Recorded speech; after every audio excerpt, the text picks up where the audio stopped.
thinking? Hell yeah. Classes in session, this is the show where knowledge is profit, just so you know. Army Piper, OC Guy, and Trade Fly, bringing crypto news to the whole alumni. It's the word on the market, the one-stop shop for the info you'll need every time that it drops. The go-to show that you need right now. This is Piper Academy, it's all going down, let's go. Yo, good morning, everybody, and welcome here to Piper Academy. This is the morning market report. We're going to be breaking down some stuff for you guys today. Do we have another carry trade coming that is not Japan that could be affecting the markets? We're going to be looking at that. Also, what is the big factor this week with Jackson Hole and Jerome Powell? Should we be watching that, or should we be watching NVIDIA? Words, they're hard. Should we be watching NVIDIA this week?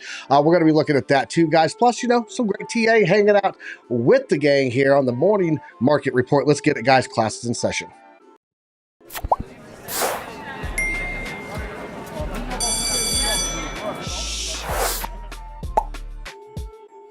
Yo, good morning, everybody, and welcome to the Morning Market Report. I am Army Piper, and we come at you sitting here every single Monday through Friday, 9:30 a.m., bringing you guys all kinds of new stuff, like that new camera. Did you guys like the new camera? I set this up so that you guys can actually see the studio at the open instead of just staring at that legal disclaimer there. So I thought you guys would like this better. But I know what you really want to see. You want to see me up here with OC Guy and Trade Fly, and that's what we have today. What's up, fellas? How you guys doing? What's going on, man? It's good to be back on the morning show. Love mixing up with Let's you go. guys. Already, hey, username. There you go, baby. I got that light for you. That's behind me. So I hope you're happy now. He was calling me out last night on the show, but hey, thank you for being here. Actually, thank you for tuning in. We actually really appreciate you, and that's why I do that for you. So good morning. And we appreciate your blue light, just like OC appreciates having his green screen work and not, clip out on him and everything. We all have little things that we appreciate about our setup. So I appreciate it when my screen doesn't black out and send everything to another screen. That usually sucks. What's up, OC? How you doing, man? I'm doing fantastic. Just a great day. I need to notice that today was a really on a hairy morning. I kind of like my alarm went off. Did not went off today in the morning. So I kind of like woke up with the sunlight, that feeling when everything's kind of like, hey, what time is it now, right? And you just wake up with a little jump out of your bed. Well, that was my morning today. But other than that, really great, really good. I do have some chilaquiles to breakfast today, so that is amazing. I love some chilaquiles. Fantastic, especially if you get like fresh chips. I hate when they use the stale chips from the day before. That's common a lot of times, but I love when you get good fresh chips with it. So, shout out to FD White. We got some people in the chat here. Tradefly, you wanna do us the honors of giving everybody those shout outs? Let's get it started. We got Ninja Glock in here. He said, hi, GM. What's up, dude? Kyle Fields, yo, username, yo, gave you a shout out already.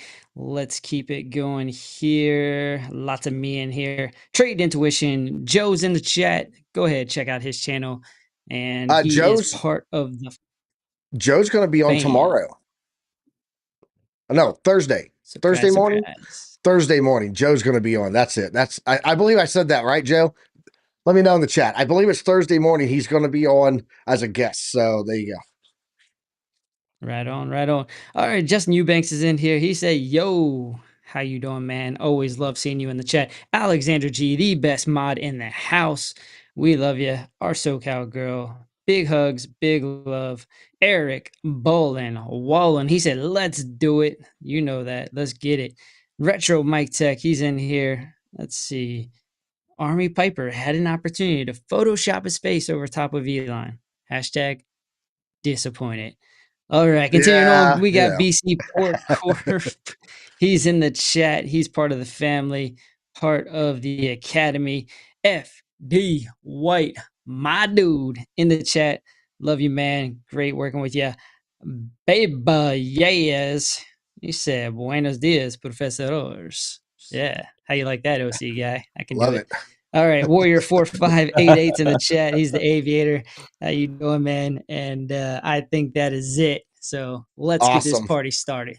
Let's do it. Let's do it. We got a lot to break down today, and some sexy new charts. Tradefly and I, we got together last night, and we said we need to make the perfect charts, and so we did. So we're going to be coming at you with those today.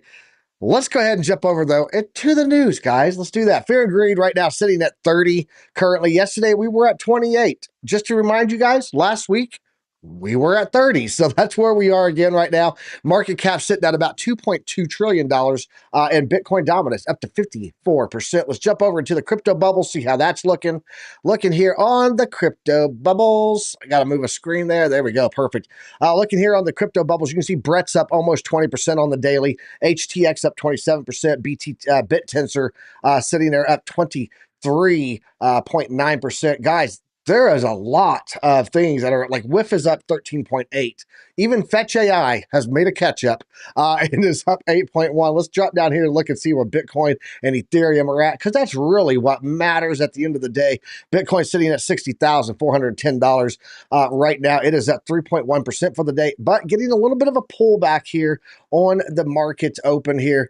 Guys, let me go look here while I'm talking about this, get this other screen set up, because I'm curious to see how the markets are opening up today. And I had another display up there, but we'll get that going in a second. But Ethereum sitting at $2,631. You guys remember yesterday when I said all of these indicators are telling me upside movement, but I've got to go against it here because something is telling me it's going down. I said, of course, my wife would tell me you can't negotiate with the charts. Well, that is the case. I was not able to negotiate with the charts. I thought we would have a down day yesterday, and we absolutely got movement to the upside on all of those indicators that said, hey, we're going to the upside. So I guess don't listen to Army Piper, listen to Chart Prime. There you go. That's the lesson learned on all of that, because I was definitely looking at the charts with a bias yesterday, and that is a lesson learned for me and for everyone out there. You got to control your biases. Let's see what else we got here. Solana is up 1%, BNB up 5.6%, XRP is up 3.7%, Dogecoin up 3.5%. You guys saw that. We're going to talk about that, but you guys saw that thing on the thumbnail, right? With Elon Musk with the Doge, and it says Department of Governmental Efficiency, right? He's been literally talking to Trump about this. It's been on the news about him getting a seat in the cabinet under this position. Guys, he's plays 4D chess when it comes to trolling. Let me tell you, he's absolutely the troll master. Tron up almost 10%, by the way, on the daily, up 1.2% on the hourly. It is actually holding quite well here on the hourly and not getting a pullback at all. Avalanche got a move yesterday, 6.5% to the upside on the daily, 0.1 here on the hourly. And I just got to go see where Cass is at. I got to go see where Cass is at. That worthless token that retro Mike Tech says absolutely should be in the garbage. So we're gonna have to have him on, because I believe he's a content creator. We need to have retro Mike come on and talk Cass with us, because he has got a massive hatred for Cass, and I don't know why. It would be great to have him on, and maybe Crux, and they could talk it out. It'd be a good episode. Let's look here at the liquidations for the 24 hours, guys. Past 24 hours, 37,534 traders liquidated. Total liquidations coming in at $85 million. Largest single liquidation was on Binance. It was Bitcoin for $3.1 million. So $1 million. Guys, here's the big things going on this week, and I got it set to 2 stars, so we're getting a little bit of the lesser things and the big things. We still got 2 speeches today. That's Fed Barr and Fed Bostic. They're going to be speaking this afternoon. This is 11:35 my time. It's going to be 1:35 and 2:45 on the East Coast there when they're speaking, so we'll see what they have to say. We get API crude oil stock changes. And then tomorrow, guys, we're going to have those FOMC minutes, and they start the Jackson Hole Symposium. That is where Jerome Powell is going to be speaking, and everyone's going to be listening closely for the tone. Is it hawkish? Is it dovish? And a lot of people are thinking that that is going to be the catalyst for how the markets move forward. And it is a big one. Don't get it wrong. Absolutely is a big one. But I also think that we got jobless claims coming in that could change his tone. So if he says something hawkish or dovish tomorrow or on Wednesday, and then this comes out on Thursday, and then Thursday he starts talking the opposite because based on these job numbers, you got all of that. But according to some analysts, and I'm just going to touch on this, we'll come back and look at it later. NVIDIA earnings, not Powell's speech, will be the big catalyst to end the summer, according to Bank of America.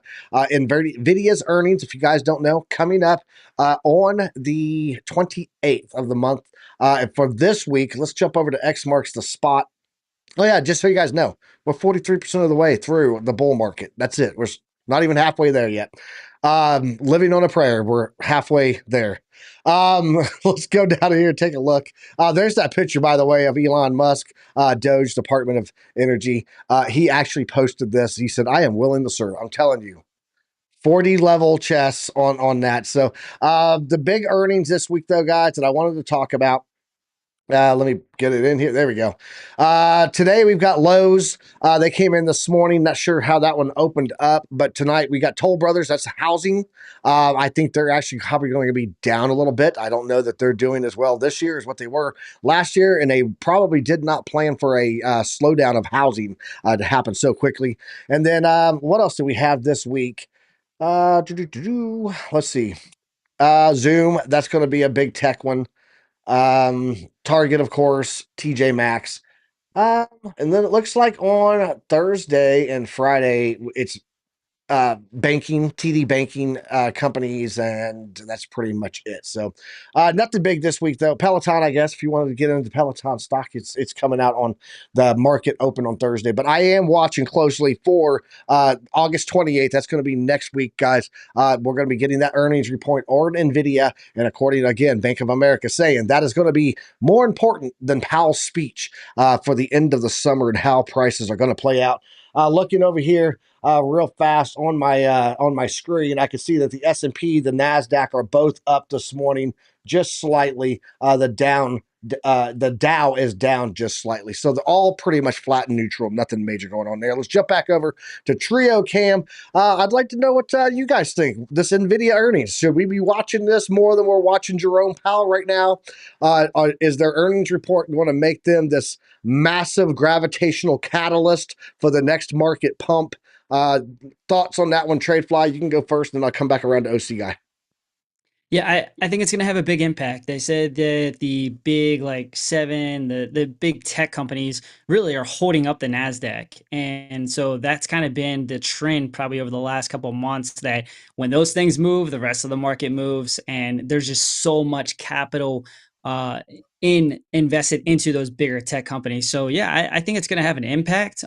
Is it bigger than what Powell's going to say? I don't know about that, because if he gives us a clue on rate cuts, and if he says something that's just not dovish, or if he says something that's really hawkish, that's really going to drive the market, because that drives all of the market, not just the NASDAQ, and having that trickle down effect over one company. So definitely I will be tuning in to both, because that is what we do, and then we'll kind of go from there.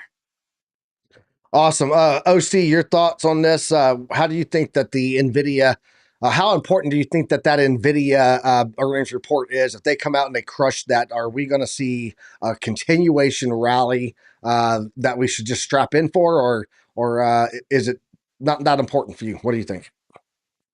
No, I think that is very, very important. I believe that at this point, NVIDIA is kind of like a Saturn on our solar system, right? It's the second biggest planet in our solar system, and it just has so much gravity. So when we start seeing it performing well, it naturally is going to be pulling towards it all of those indexes that has it in between them, right? Also, just a side note, remember that we've been tagging on Quiver quantitative webpage, where we see Nancy Pelosi's holding, right? And then we have seen her purchasing NVIDIA, right? And we also she just purchased more. Recap that. Well, she haven't yet. If I already had it pulled up in here, but there's nothing new, right? The thing is that she's going from negative earnings right now to positive earnings. I mean, in her best case scenario, she's already at 12.18, and in her worst case scenario, it's at 0.61. And I'm using her worst case scenario here on Nvidia to give myself a little bit of playing room. I don't think that she's gonna be doing less of a 20%, right? So from here on, I think we got a 19.4% still to rise up. So at least that's what I'll be looking forward for the midterm scenario. So yeah, absolutely, I do see Nvidia just performing. If Nvidia performs well, I do see it acting its gravity, pulling or sucking everything in towards its direction.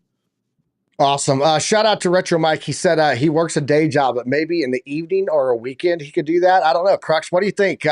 You and Retro Mike come on with me and we do a static video, not a normal morning one or anything like that, but talking about Caspa, because I would love to hear the Caspa debate, and he seems to have a lot of cons about it, and you have a lot of pros about it. So I would love to get you guys both on to talk about that with me. I would host it. I will host and mediate. There you go. Let me know what you guys think. Should we do that? Should we have Crux and Retro Mike come on and do a talk about Caspa here on the show?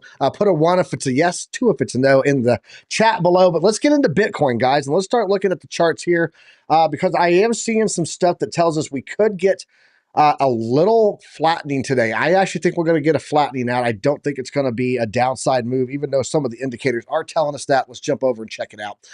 What we're seeing here, guys, down here, let's go ahead and focus on the upper chart first. We did get this move up here yesterday. I'm looking at 4 hours right now, and we got above this. This right here is the quantum reactor. This is the dynamic reactor. These are very powerful moving averages with algorithmic analysis inside of them. They're not just moving averages. I promise you, you can throw all the moving averages you want on there. You're not going to match them up with this. We got a pump up there to that, and then it looks like it got a rejection off of the top of this. Right there, we candle closed on the quantum reactor. Now we have come back and we have tested a bounce here on the dynamic reactor. I'm going to be watching for this to come up, and ultimately, I'm really looking for us to make it up here to this red, to the red T box that I have on here for a point of resistance. This is coming from the tops here, all these previous ranges, and if I put this on the daily, you'll see some other stuff. Let me throw on the market, the moving average ribbons. There you go. There's like this big cluster here of the quantum reactor, or the dynamic reactor, the quantum reactor, the 50-day and the 100-day moving averages, all confluencing in here. So I'm watching for this range, really. It's coming in at about $62,000 for the rejection area. So we got to watch that one closely. Let's go ahead and jump down and check out what the oscillator is telling us. And then let's go into the professor's assistant mode.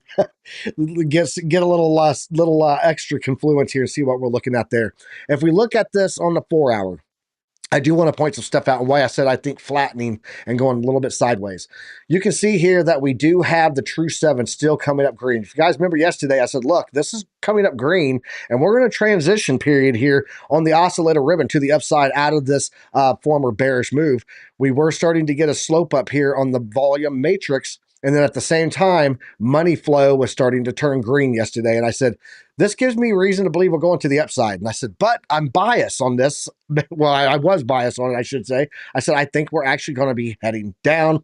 Guys, no, everything that was on here that the oscillator was telling me yesterday played out. We did get that upside move. And the one thing that I am seeing now is we now have a downtrend that has printed. We're starting to flatten out here on the oscillator ribbon, which means we could start to come back down. But remember, as long as we hold right here in this area of the dynamic reactor, the quantum reactor, and this 0.66, this would just be a continuation here of a range accumulation. Let all this stuff come down, cool off a little bit, and then set us to go back up. As of right now, I have only seen one bearish indicator. I'm just starting to see a weakening of the bullish indicators, okay? Only one bearish, weakening of the bullish. But let's go over and look at the daily, see how that looks. And then let's go side by side with the professor assistant. Let's go in here and take a look and see what we're seeing on this. On this one, we are seeing a continuation of the oscillator ribbon in green. Money flow is coming down a little bit on the daily, but we do have the true seven starting to come up in green. That is that green tick mark right there on the other side of the oscillator ribbon. And that is a bullish move. Typically, when that happens, you can see there movement to the upside, right? Back here, we got started getting green, movement to the upside. I do think we are going to see us get up to that $62,000 range, but I think on the 4 hour, we need to slow down just a little bit. Good morning to CJ Taylor. That's my brother Clyde out of Florida saying hey. So good morning to you, Clyde. Let's go and let's put this on the side-by-side mode, guys, and see how this is looking. I want to put this back on the 4 hour and let's see how the 4 hour is comparing here. Okay, yep, this is giving us indication on the 4 hour of downside movement also here, guys. Remember, we are hitting all of that resistance area over there on the moving averages. We are starting to get that curve down there that we talked about after we got that downtrend arrow right there coming in off of the Oscillator Pro. At the same time, guys, we are getting orange hot over here. On the RSI primed, it is starting to show us that we were getting very hot and heated. Last time we had this, we kind of went sideways, came down. I think we're going to go sideways here and let this all cool off, and then I think we're going to see upside movement. A couple of things that I do want to point out over here, looking at this chart first off, guys, is that we are coming in on the simple moving average also. The simple moving average, right here, it's the daily. It is the 50 simple moving average sitting right above us here. So we do have resistance there also in confluence with what we're seeing over there on the exponential moving averages and the dynamic reactor, quantum reactor. But the point that I want to show you guys is right here. If I bring this in, you can see on the Bollinger Bands over here on the right side, we are starting to get this tightening here of the bands. Typically, when we get tight, we do big moves, downside, tight, upside. I think that right now we're looking at more of a squeeze to the upside, especially if this week's data comes out as bullish. Looking at this on a side-by-side view on the daily with bullish information, tightening of the Bollinger Bands, and the daily showing us so much bullishness on the daily Oscillator Pro Plus. Guys, I do think we could get a squeeze to the upside out of this move, and that's how I'm looking at all things Bitcoin today. So, TradeFly, what do you got for us on the heat map? Do you have that up? And then I'd love to know what you're seeing at the $62,000 range on the downside. On the upside, I mean, downside, I'm looking at like 56K. So what do you got over there in your stuff? Right on. Got the liquidation heat map up on the 3-day. There is some liquidity building up, and it looks really like it's starting to build up at about 61,450. Let's go ahead and zoom out a little bit. But of note, I do want to point out also the liquidity that's sitting at about 57,600. So that's still sitting there, but as you can see, the price action is really trending away from where the liquidity is. It already made a move up to this area that we were kind of keeping an eye on. Let's look at the weekly here, and let's see what we can see. Yep, no big updates on the weekly. Maybe let's check out the monthly. Let that upload here, and 63K seems to be where the hot spot is in terms of liquidity. That's kind of close to price action, and you can start to see a little bit of an uptrend here that would fit the narrative that Piper just said for the potential of a little bit of upside movement. That top side resistance bar that I showed, the bottom was 62. The top side of that is 63.3. So yeah, that's fitting right there with that heat map. So awesome. Right on. Yeah. So, I'm kind of in concurrence with Piper, so I won't beat this up. I won't go too deep into my analysis. But what we have to really get through, the dynamic reactor on the daily is still red. All right. And that's still acting as resistance. The value area low is still acting as resistance. Okay. So we're really looking for a breakout right now. This might be one of those opportunities where we talk about the OC retest that we get over top of this and we see something like that. And then you look for that position or that opportunity to go long when you get that retest. All right. But you want the continuation here of the oscillator going up and right. But so far, so good, right? It's made its move up. We found a nice area of support, move up to the area of resistance, and we're testing it multiple times. All right. So, same analogy I give you guys all the time. Keep chopping the tree. Eventually the tree falls down. If we're looking at the, the predictive, the bullish, whether it's bullish on the 4 hour or the 60 minutes here, you can see like those are both bullish. The daily hasn't flipped bullish yet, but if we make that move up and get over the dynamic reactor, over the value area low, I think that opportunity is there that all three of these start saying bullish. And then where do we go next? So for me, I'll be looking at the point of control at about 66.9. That would be really my next area of like big resistance that I'd be looking for. But again, you want to see this OC retest and then move up to an area of resistance. But that's kind of what I'll be looking for in terms of price action. Again, just make sure you keep in mind that this right here, this trend line, that's been there for a really long time. I've talked about that. That goes back all the way to like 2020. So this area of support is definitely something I would look for if price action moves back. But in the meantime, where are we at right now? This is not where I would go long, right? And that's because we're sitting at resistance right now.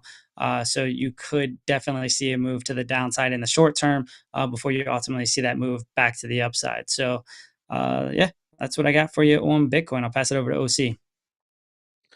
Awesome. Also, I want to give a shout out to Crypto Archie in the chat there. Big fan of his, and he's a family friend here of the show. So big love to you, Crypto Archie. If you guys don't know, he's a gym hunter. He's amazing at it. Go check him out. He's the one that got me in to Caspa when it was under 3 cents. 3 cents was when I started buying.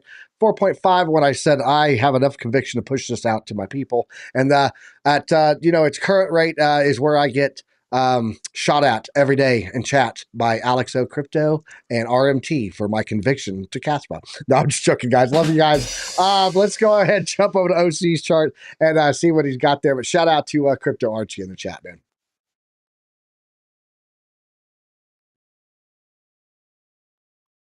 Mute. You're muted, OC. You're muted, bro. Oh, thank you for that. I sneezed and I muted it, and I completely forgot about it. Thanks for that. So something that I wanted to talk about is yesterday's trade on Bitcoin, right? Remember that we were expecting a possible maybe pullback to these areas in here, and that's why I jumped in with half of a position at this point. And I told you guys, if it goes lower, my next allocation is going to be right down here, basically just pushing my entry down below. If it doesn't come all the way down here, don't worry, I'm already have exposure and I'm winning some money here. So what happened at this point, we were looking at a market prophecy of dump and also a high consolidation. This high consolidation means that are we consolidating? Yes, absolutely, but we are about to break that consolidation and we're going to be moving. Something that we were also looking at, it was our dynamic reactor. And here, let me also show you the comparison that was going back down here. And this is why the plus is making a huge advance on what we're looking at the same time. It is that we already have the True 7 and also the money flow. Look at the True 7 already making that little V-shaped recovery, and also money flow flattening up. So that was telling me that we might not have that stronger force to maybe push lower. And also look at my volume, how it started to turn green. And that's why my strategy was telling me jump for a long position, despite the dynamic reactor, despite the ribbon was crossing below the 0 line. So I have a counter indicator telling me that we are not that bad. And because we were at support areas, well, then that's where I took my decision. And very, very important, guys, I did not left out the worst case scenario. That's why I divided my entry and set a stop loss, right? So what happened there? We had market dumps in here. Let's just take a look at what happened next. This was throughout the class. As soon as that candle closed, look at what we had. Beautiful, beautiful, beautiful market pumps. At this time, I'm not ready to move my stop to entry. Why? Because I don't have, and this is my rule, right? My rule for myself. It is not a full body in candle close in the green. So therefore, I just waited one more candle. There we go. We have a full body body and we close. So that's exactly what I moved my stop to entry and then just let it ride. So what's happening now? We had this trend line in here that it is going to be my next nemesis, right? So let's just go for the next one. We're trying to make that push. Look at the oscillator is now pushing up. What is giving me also a little bit more confidence? Look at the True 7 and also look at the money flow down here. We're making that beautiful green areas that I'm really excited. Why? Because I'm already into a long, and this could be pushing through the dynamic reactor, right? So let's just wait for a little bit more. And then at this candle, there we go. It was a big candle, move candle, green candle, basically piercing through at this candle close. That's exactly where I took my profit. So it was a little bit higher of what I was initially expecting. And that was somewhere around, let's just show you. There we go. It was somewhere around 4%. I was at 5x. So just do the math. That was a pretty cool trade. That's my TP number one. And already I'm into profit. So guys, there's no way that I can lose at this point, right? I just rule out losing. If it goes down, I already have my stop to entry, plus a little bit to compensate for fees. I already have paid myself. So I'm in the golden zone, guys. I'm in the golden zone. And this for me is just a waiting game at this point. It moved a little bit higher into the resistance, and then we are flagging out. Yes, we are on the top of the dynamic reactor, and we have market pumps. So despite we could be maybe retracing because we are in a high resistance, I have nothing to lose. I'm chilling and waiting and enjoying the view at this point. What it could be the next possible area, I do see a possible reversal here. Let's just be careful because we could be having that retest at this trend line, maybe for a fake out below the dynamic reactor. And on this point, we need to reassess what's going to be happening because we could be pushing upwards or we could be trickling downwards, right? But that will be, we need to wait to see what the oscillator is going to be telling us at that point. It's just a little bit too early. I don't have enough information to tell you what's up next, but I'm going to leave it as a breakout retest. So other than that, pretty excited for Bitcoin. And then, yeah, pretty good. Turning it back to you guys.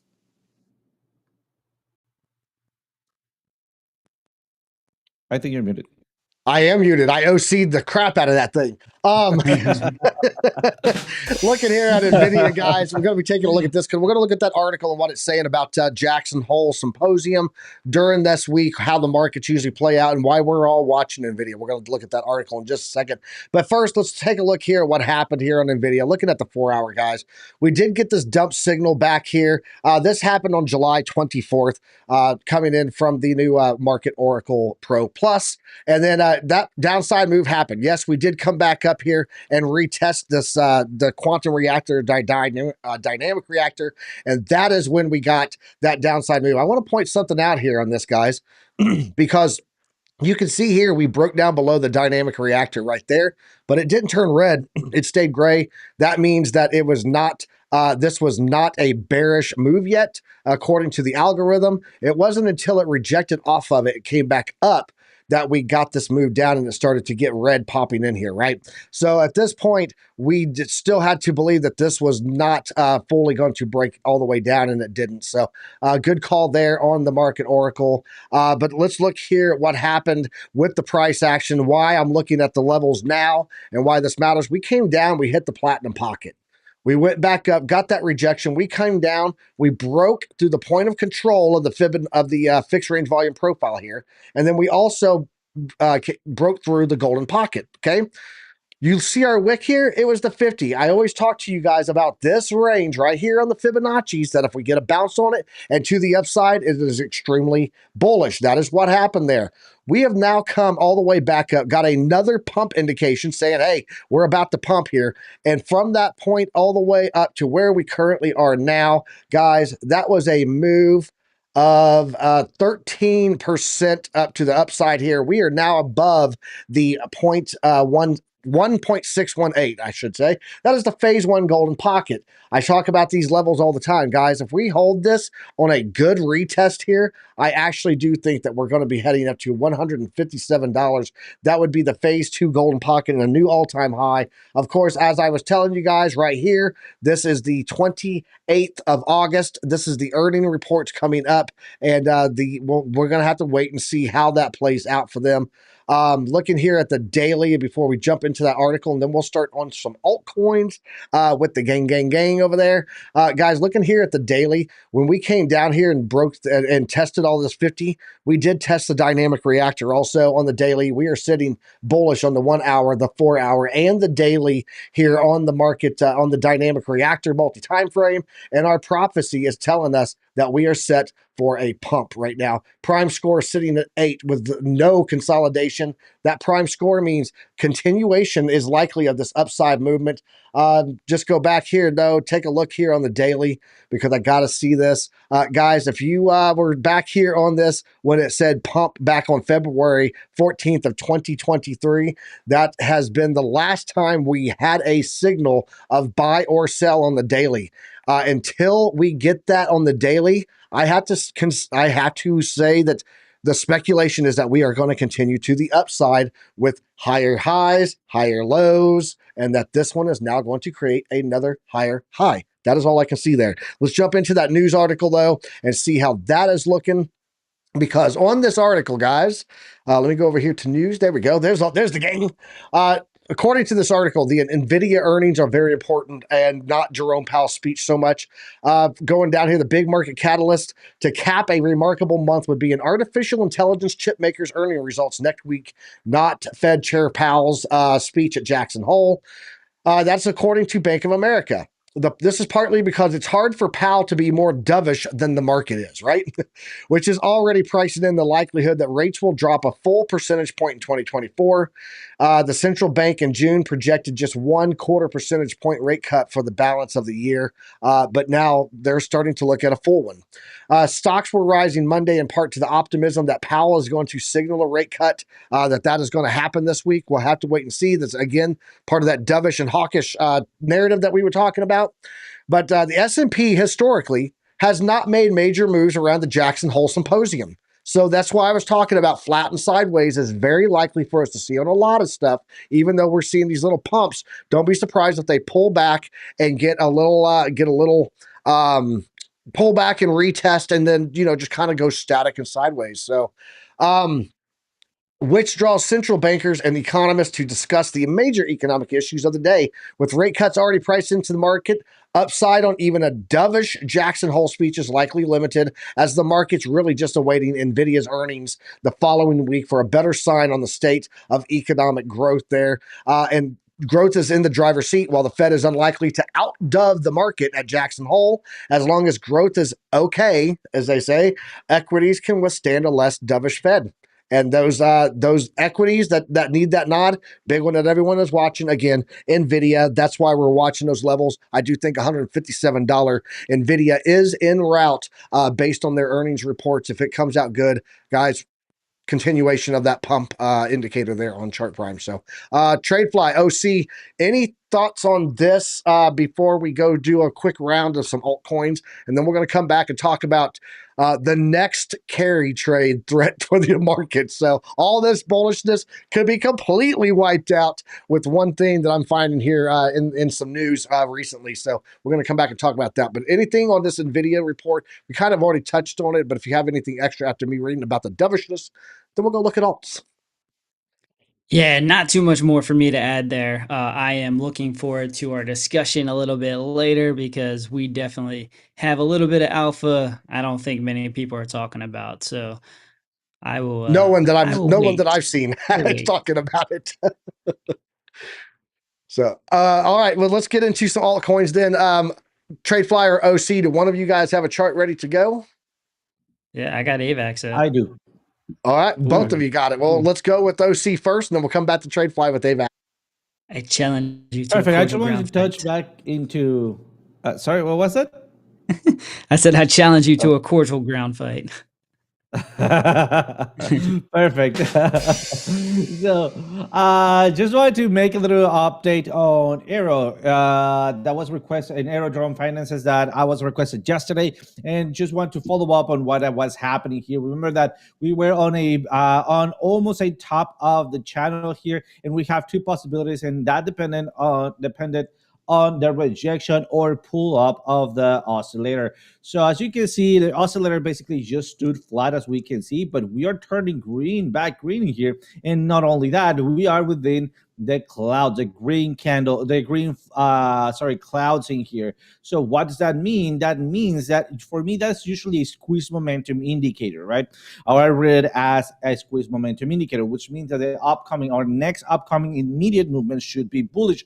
That doesn't mean that is going to be a reversal of the trend.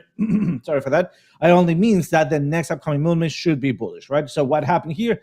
We are kind of like making indecision candles here, 1, 2, 3 indecision candles, and then the last candle kind of like trying to push through the dynamic reactor, and this was the upcoming possible movement here. So we need to be a little bit cautious about this movement. Why? Because look at our consolidation. It's 10, right? Remember what happened in Bitcoin. Once we are on 10, the next upcoming movement should also be a breakout of the previous range. And so we're ranging. Yes, we have that little itty bitty range, and we are getting ready to break or burst through. We don't know where to, right? But then the next possible hint, it is that we have the market, the prophecy turned bullish, right? So the most likely scenario at this point is that we see a breakout of that trend line and also a push through the zero line, despite it is not quite yet there yet as a reality. This could be a big movement if you take advantage of it. I still wouldn't enter on these areas right now until I start seeing that candle close above the trend line, and then the ribbon pursing through that zero line at least slightly, and seeing my prime score being reduced and also my consolidation getting reduced. But doing quite all right on an aerodrome, so just keep an eye on it for the couple more days. So other than that, turning it back to you guys.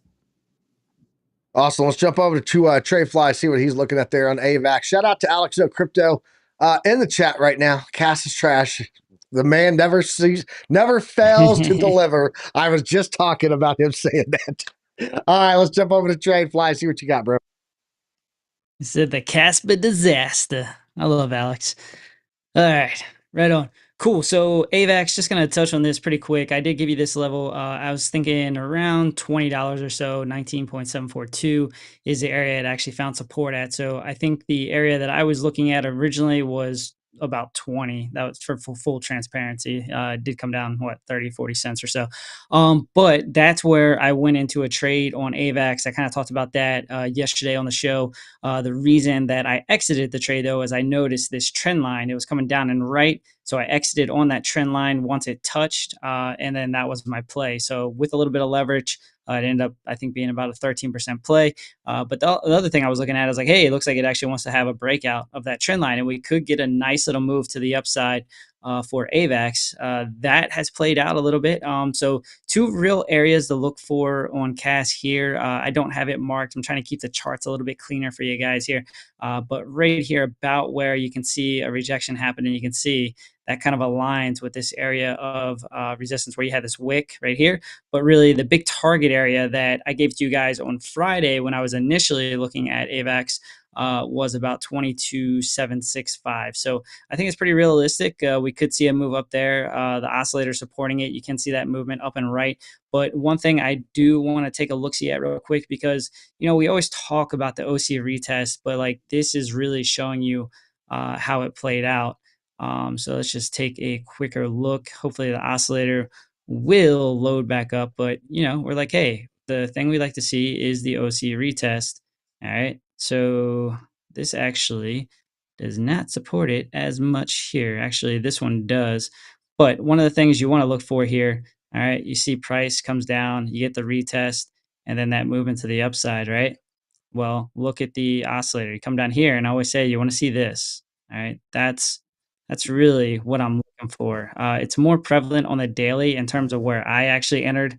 I think that was actually what I was looking for this retest right here. All right. So again, same kind of thing, different time frame, but you're going to see what I'm talking about on the daily as well. All right. So again, I mean, that looks absolutely ridiculous because it was on the 4 hour there. Let's get rid of that and that. But here you go. All right. So now we're looking at the daily. All right. This is kind of what I'm looking for when I say OC retest. Comes down, we find that support level, and then boom, up and to the right. But you come down to the oscillator here, and again, you see that kind of moving up and right as well. So that's what I was looking for. It played out very nicely. So where are we looking now of where AVAX is at?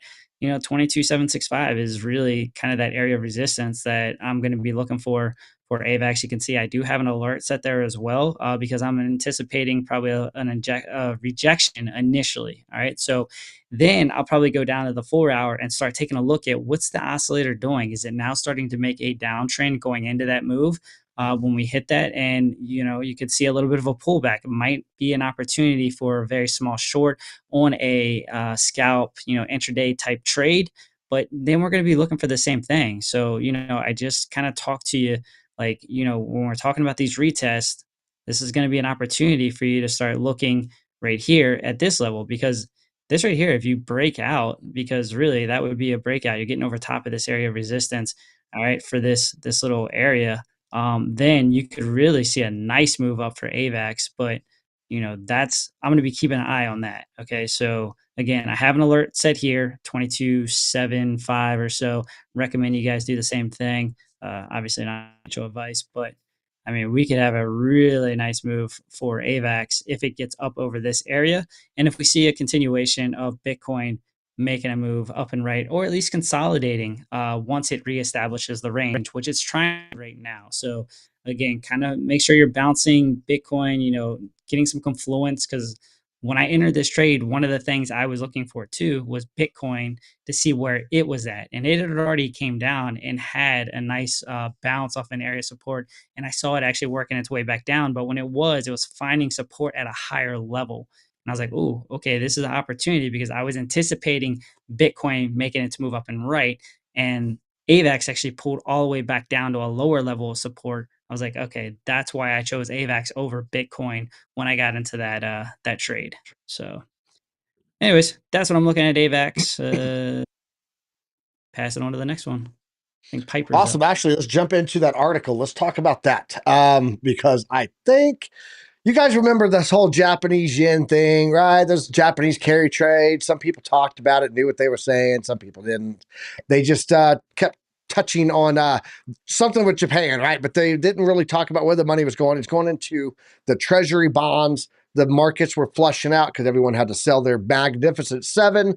And we just talked about NVIDIA. One of the biggest of the Magnificent Seven there could be a critical point of data for the market continuation to the upside or market reversal. So there could be another carry trade coming into play, and that carry trade unwind could lead to more downside there on the market. I owe about $150,000 for my ums, so shout out to Alex O. On his very low count.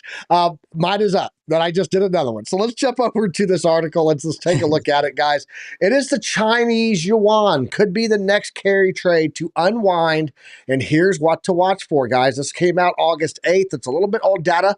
I was actually shocked that no one has talked about this at all in the past 12 days, that this is a possibility, and it's still ongoing right now. The Chinese yuan could be the next currency to watch after the dramatic unwinding of the Japanese yen carry trade. A wide gap between the U.S. interest rates and those in Japan and China has helped fuel the carry trades. It's a practice in which investors borrow money in a currency from a country with low interest rates and invest it in currencies with higher yields. So we saw money coming out of being borrowed in Japan, lower rate, moved into buying, Magnificent Seven and stuff like that, getting that higher yield, enough to pay the loan. And then when they also traded back, they usually got a good exchange rate too. So really just arbitraging and making money on top of other money, right?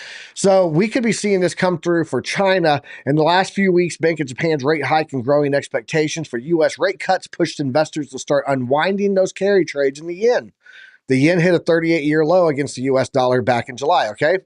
I think the next potential carry trade to unwind could be the yuan, according to Kun Go, head of Asia Research and the ANZ Bank. He told Squawk Box Asia on CNBC about this, adding that the market is starting to see glimpses of this. Go was formerly the senior FX strategist at the bank.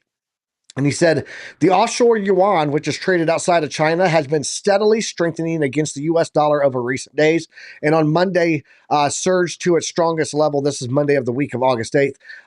Looking at the exporters, though, Go emphasized that Chinese government keeps a tight grip on its currency, but argued that China's reliance on exports could still result in that foreign impact on the exchange. The weaker yuan against the dollar bolstered China's exports in the first half of the year, and China reported a record high surplus back in June, right, of $99.05 billion.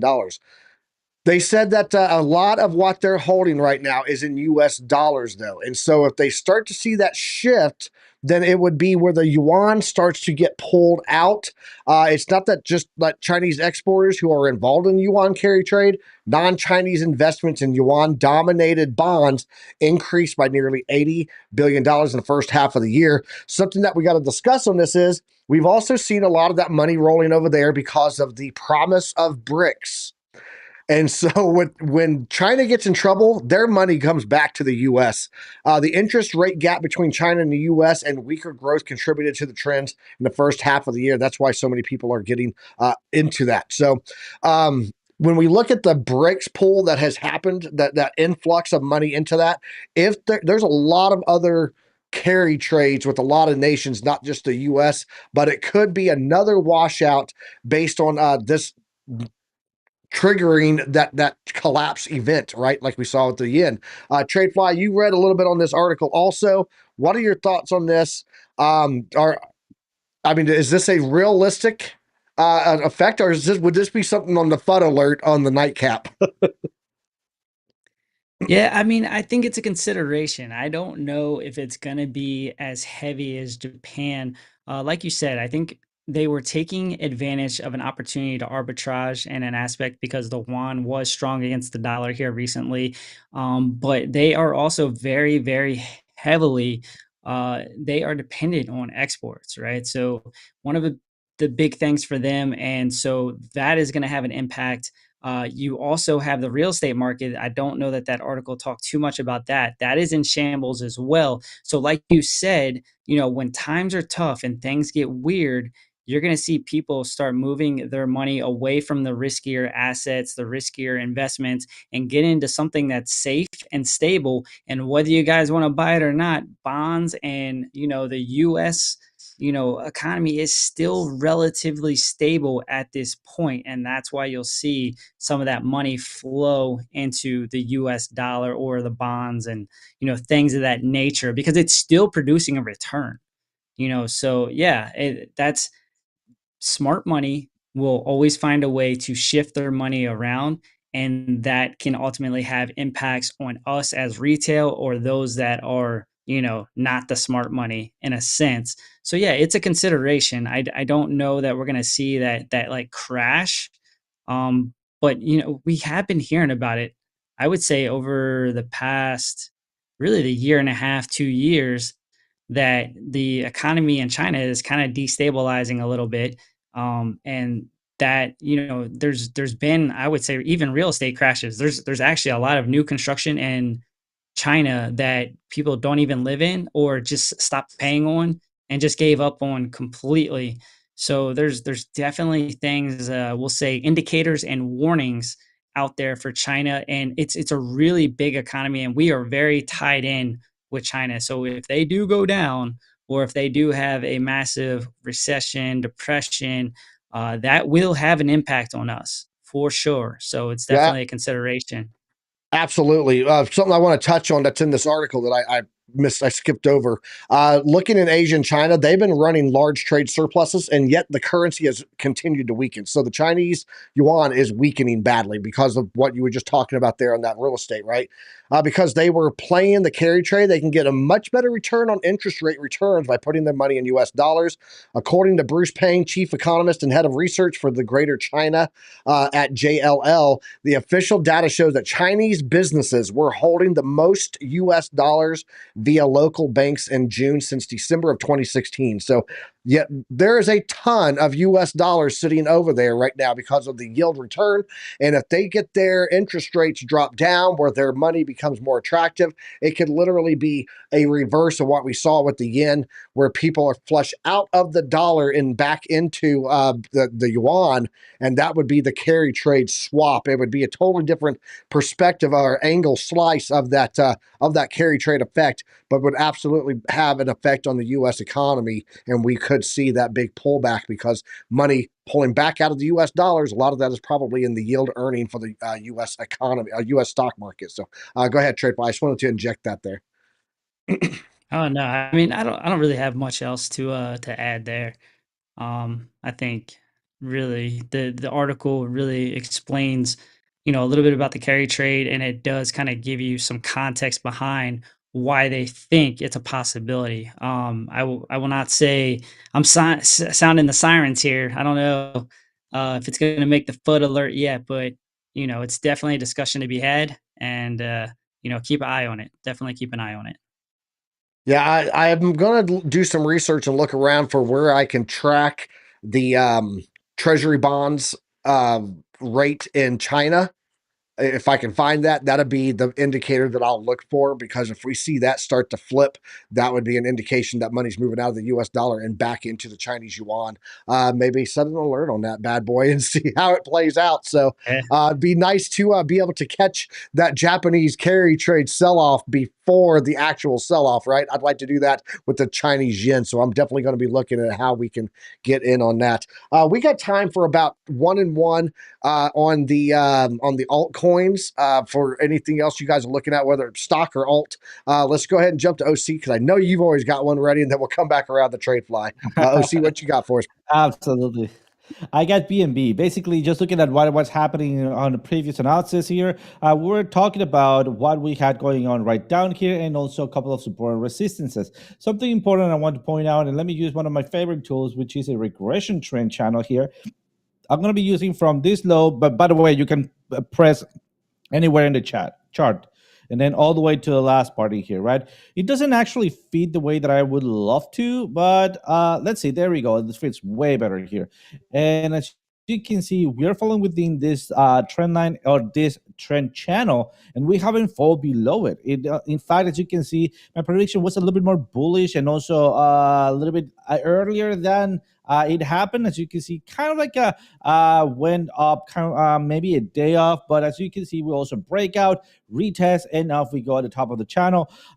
Something important to note is our prime score is 6, is basically neutral, so we could be expecting maybe another flag out, or flag out right, or flag out to the right, and then a possible breakout throughout this couple of hours. But more than a breakout, I would say maybe a retrace to the center of the channel. So just a little warning here for these areas of resistance. And if we go ahead and turn on our support and resistance as well, we'll see very clearly. And let me turn off my drawings. Here we go, that we are either on a ranging area right up here, or on a bouncing area. And let me just clear everything up here. Bouncing area to the downside. Here we go, as I was expecting, or as we could be expecting, to a big support area back into retesting the high volume that we have here, and also a high liquidity. So just expect maybe a little bit of a retracement. If you did not jump in here, which I actually did, but was not a leverage entry, it was just sorry, for accumulation, because I always need to have some Binance coin, because I do still trade a little bit on Binance.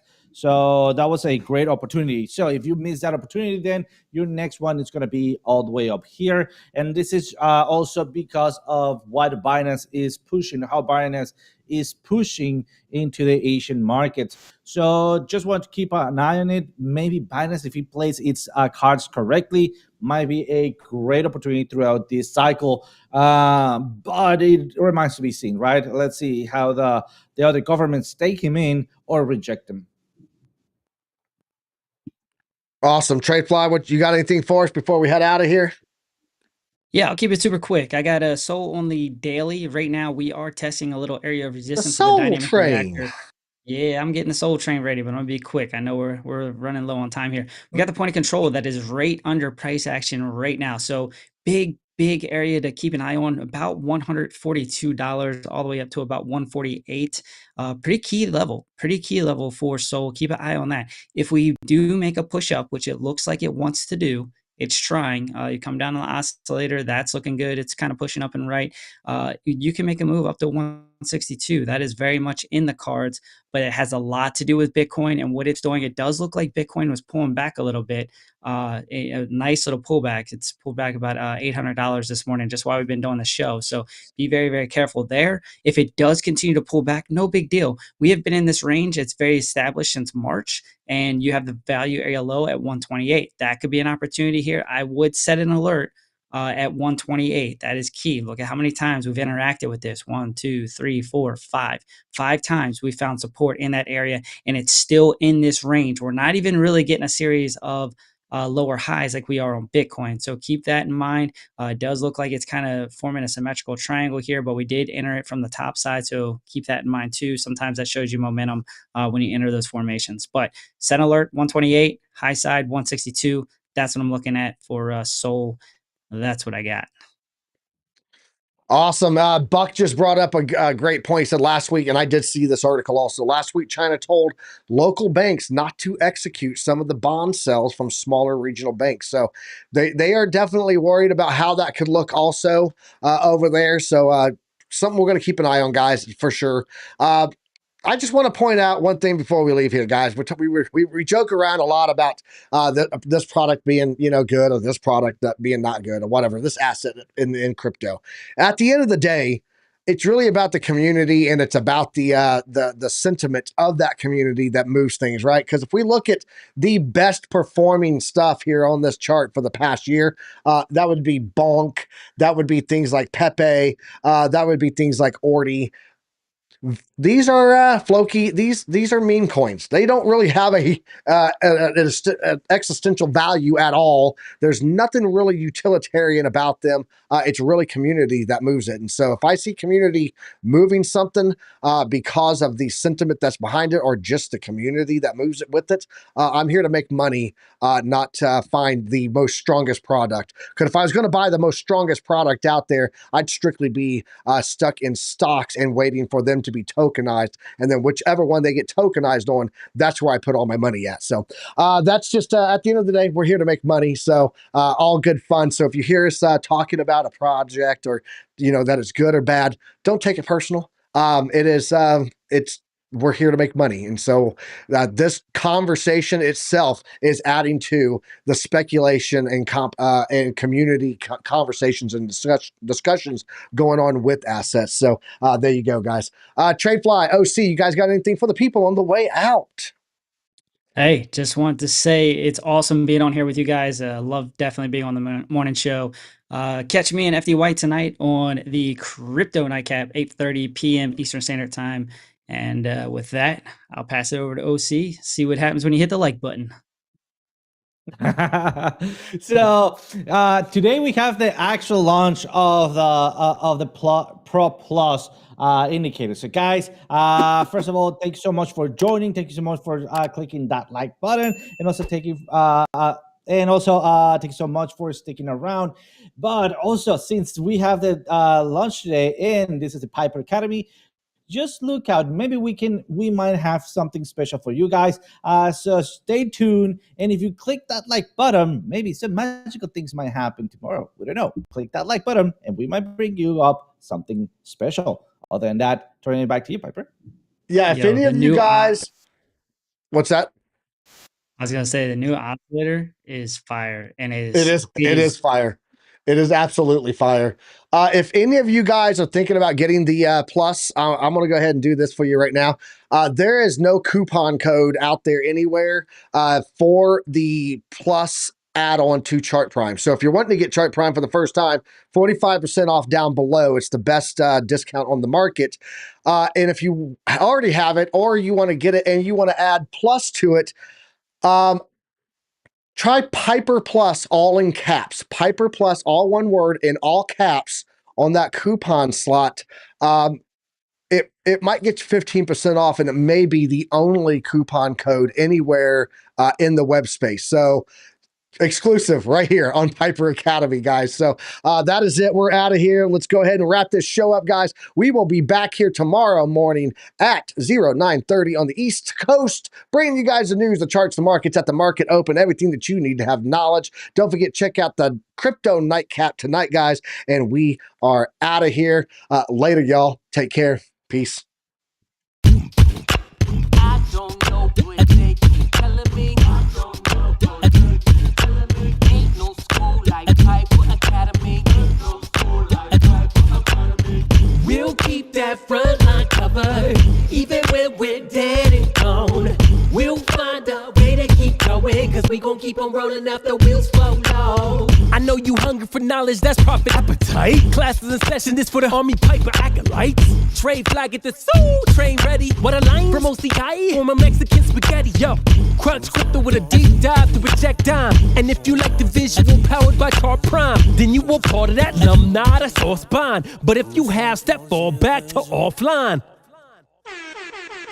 We'll keep that front line covered, even when we're dead and gone. We'll find a way to keep going, cause we gon' keep on rolling up the wheels flow low. Sound off. To get with them, the ZTS rhythm. Rip it, Alexandra. Yeah, that's my alumni, you know what I mean?